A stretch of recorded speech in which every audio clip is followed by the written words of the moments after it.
দারুণ ভাইব্রেশন ছিল, আমরা খুব আনন্দ করলাম। কি করলে? আমরা প্রথমে আমরা ফুটশোক করলাম, তারপর আমরা সুবিট করলাম, তারপরে আল্লাহু আকবর করলাম। আচ্ছা, সুবিটে কেমন কি? খুব সুন্দর অনুভূতি, খুব সুন্দর, মানে একদম ঠান্ডা পেয়েছি আমরা। সেন্টারের বাধা, সহযোগের বাধা, সহযোগের উন্নতির বাধা, সমস্ত কিছু আমরা বললাম। খুব সুন্দর অনুভূতি পেয়েছি। সবাইকে কি বলবে যে সহযোগে কি আসা উচিত? একদম একদম, এখন বর্তমানে যা পরিস্থিতি চলছে আমাদের মেন্টাল শান্তি খুব দরকার।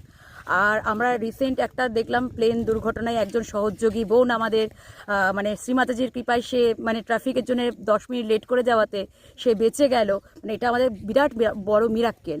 তো আমরা এটাই বলো, আমাদের মায়ের কাছে থাকলে সমস্ত রকম বাধা মা আমাদের কাটিয়ে দেবে, সমস্ত রকম বাধা থেকে মা আমাদের রক্ষা করবে।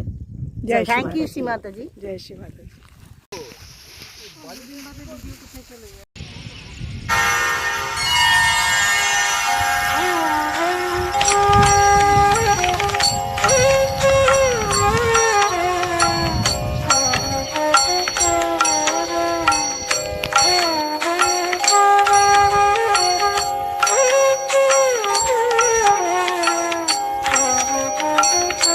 অজয় নদীর কি সুন্দর দৃশ্য,